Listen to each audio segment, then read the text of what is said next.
We're back on our gold claim today. I'm going to run this truck mill again. I got some float from one of the veins here, so we'll get that set up and start running. But first I wanted to take you up and give you a little tour of some of the veins we have and some of the underground workings we got. So here is the white quartz vein. This is about 2 or 2.5 feet wide, and it's bound on either side by the wall rock or the host rock. And how this was formed is there's a magmatic pluton, a big body of magma that was underground or somewhere near. And as that magma cooled, it concentrated a lot of the sulfides, and the gold in particular is what we're interested in. And as it cooled, it became under a lot of pressure, and it shot the water and silica and a lot of those sulfides off into the host rock. And that's why we have a quartz vein with a high concentration of metals in it, bound on either side by rock that's not worth anything. It's just the host rock that the fluid was shot into. And then as that fluid cooled, the quartz and the gold and all the metals precipitated out into the rock in the vein we have here. So that's a real quick kind of basic geology lesson for you. But here's a good example of what the old miners would be looking for, or if you guys are going to go out prospecting, you're looking for these quartz veins, and that's where the concentrations of those precious metals are going to be. Here behind me, it's about 5 feet wide, and it averages about 1.5 ounces a ton up here. So that's pretty rich stuff. They went in, and right behind the chain link fence here is an old stope. And what a stope is, it's where they mine out the vein, and it's the cavity that's left once the vein's mined out. And this vein, just like the other vein we looked at, is pretty much vertical dipping. It's straight up and down. And then the strike on this is north-south. And what that means is the strike is kind of the direction the vein points if you're looking top-down on a map. And then the dip is how flat or steep it is. And so this vein actually dips about 85 degrees to the east. But there's another good example of a quartz vein. And as that fluid is injected into the host rock, as we mentioned earlier, and the fluid begins to cool, it's very, very rare. There's exceptions to every rule, right? But it's very rare to have a vein that is uniform grade all the way through. As those fluids start to cool, the gold and the sulfides is some of the last stuff that tends to come out of solution.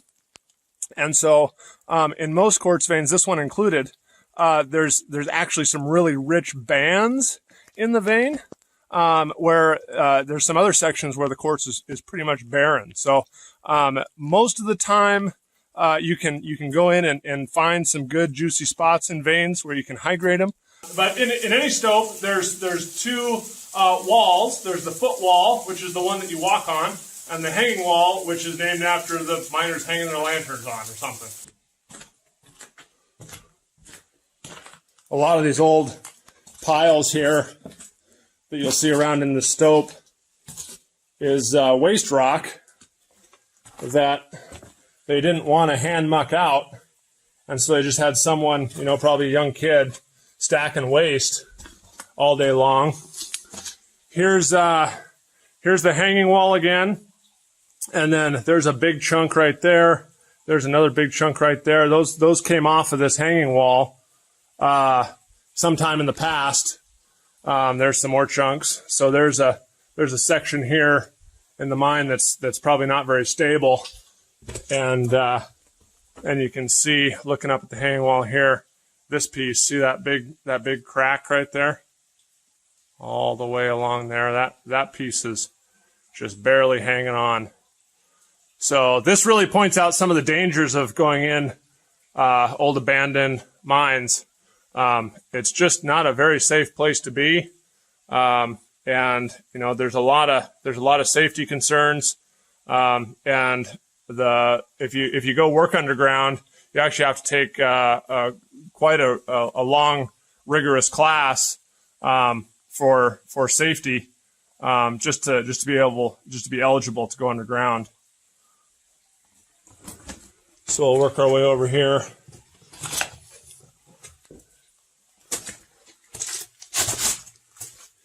And when they were working in this mine, it was it actually worked up until the 20s. And at the beginning, it was all single jack and double jack, which is by hand, one guy holding a piece of steel, drill steel, and the other guy hitting it with a hammer.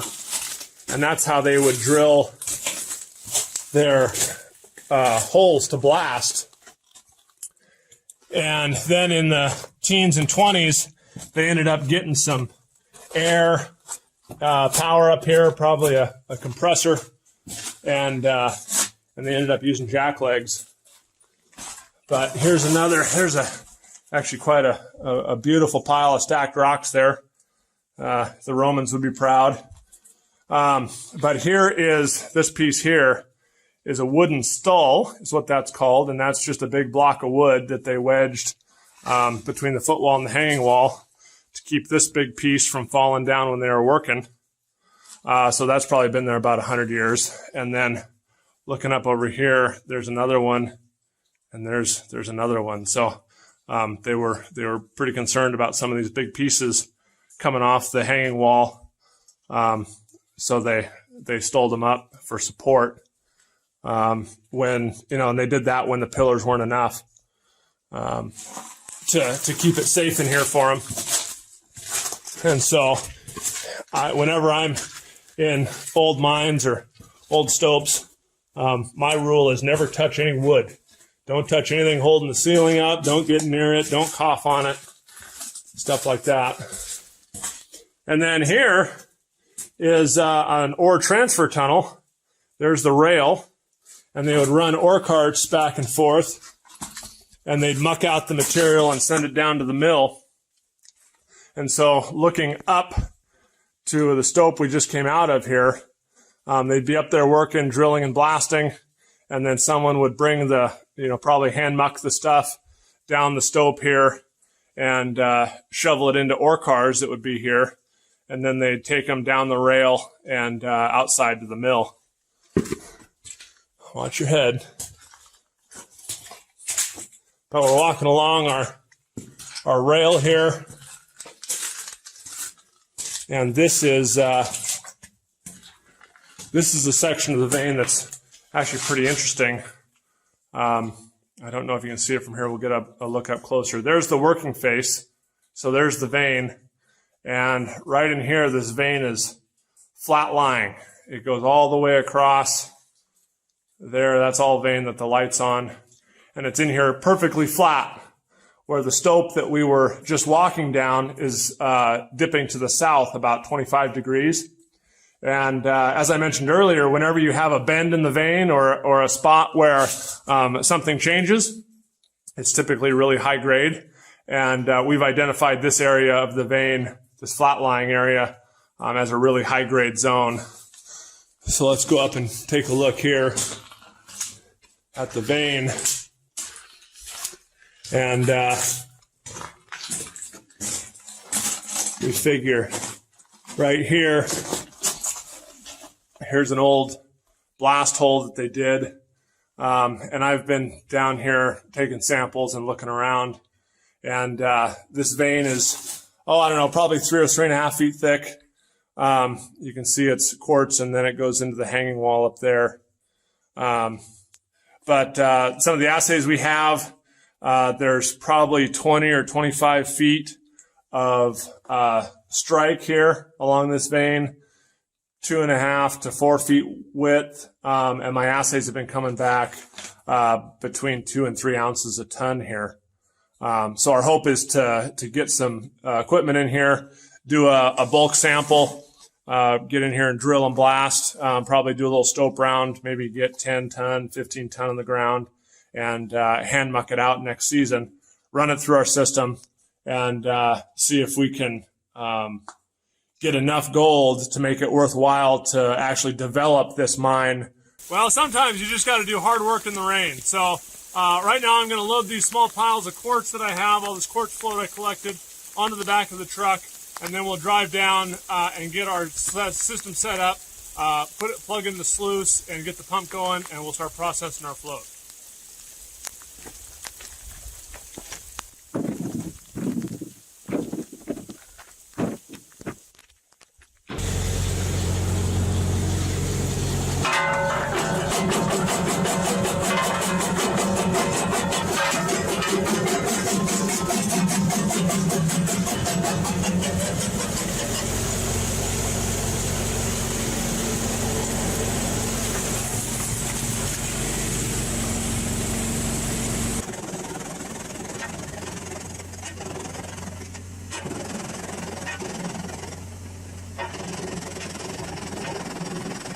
But we have figured about 700 pounds here. I'm going to start up the hammer mill and get the pump going, and we'll run our stuff down the sluice box and into that bag.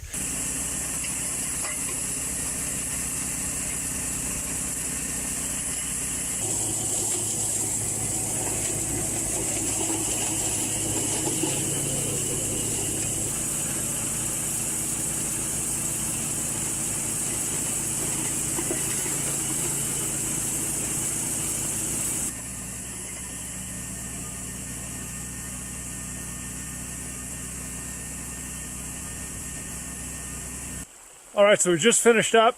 I ran a total of 18 buckets, and it took me exactly 2 hours to from setup to tear down. So I've got everything pretty much put away now. We'll go over and take a look at the sluice here. All right, so a little bit of reference here. There's the hammer mill. Here's the discharge chute, and it comes right down here onto the diamonds. And if you look real close, but where's my finger? Right there is full of gold. There's some gold here. It's kind of all up along the top here. And then as you come down, I don't see a whole lot. There's some over here. Where's my finger? There it is. There's a little piece. Let's see, come on, focus. So there's some gold. There's some gold up here. There's a little bit, it looks like, over here along this side. Oh, there we go. So there's some gold down there. But as you come down the sluice, and I know you guys probably won't be able to see this, but as you come down the sluice, you don't see any gold at all behind the diamonds. It's just black sand. So far into this project, I have 3 hours. I've got an hour to pick up the float. I've got 2 hours to run the material. And then here I'll have about another half an hour screwing around, panning, and getting the gold cleaned up. And I've used probably about 1.5 gallons of gasoline. So that gives you guys some idea of the time we got in it. But let's pan out our gold and see how much we got. All right, I'm probably going to do about 2 or maybe even 3 pans here. The materials, I got enough material that it's going to take a little bit to get it all panned down. And then you just repeat this process until you're down to the last little bit where the gold should be. All right, guys, so here is our gold.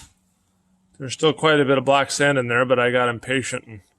So let's see if we can work on getting this melted down into a little button. And we'll see how much weight we have here. Okay, guys, we got our cons here, and this is a little cast iron griddle I picked up at like Goodwill or Salvation Army or something. And I'm just going to wash all of our cons down onto this frying pan. I'm just going to dry them out. And I haven't done a gold smelting video in a long time, so I am going to smelt down all this gold into a button, and then we can cupel it. And there we go. We got our concentrates in there. Now I'm going to put it over our furnace, and I'm going to just dry it out. We'll probably roast it a little bit, but that's not really the intent. And then we'll mix up a flux recipe and smelt this down, pour it into our cone mold, and we should have a nice, pretty gold button.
All right, guys, here's our cooled off slag in the cone mold. We'll knock her out. And hopefully right here on the tip of the cone, we got a little button.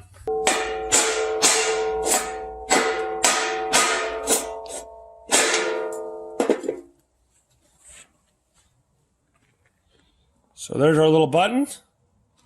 It's still got some impurities. It's still pretty silver colored, so we'll have to Q-pel it with some lead and get those impurities out of there, but there's our initial nice, cleanly smelted metallic button.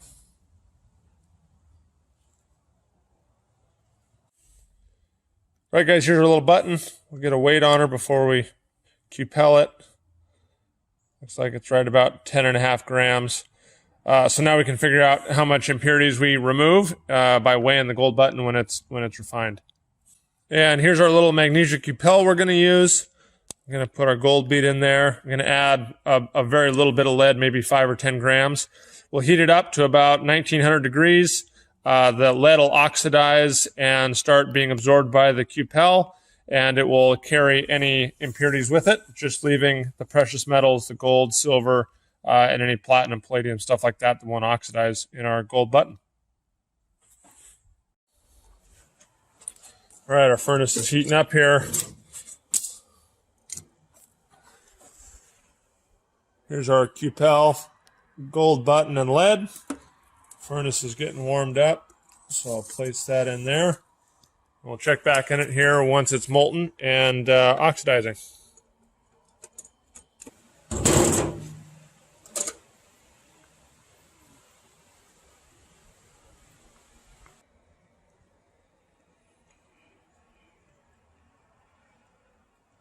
All right, guys, here's our button. We got her all cooled down. This one actually turned out really, really nice. So let's get her weighed here. Oh, we lost quite a bit, actually. I'm surprised we lost that much. So we lost, I don't know, what's that, about 20% of the weight. So we had quite a bit of impurities in there, but now we got it just down to the gold and silver. And at, what's that, almost 9 grams? 9 grams from about 2/3 of ore. That stuff was probably running about, I don't know, 1/3 of an ounce, maybe a little bit more, a ton. So that was better float than the first video I did with the truck mill. And you can check that out on our channel. But I hope you guys enjoyed the video. Thanks for watching. And if you have any questions or comments, you can find our contact information in the description below. So thanks again, and we'll see you on the next one.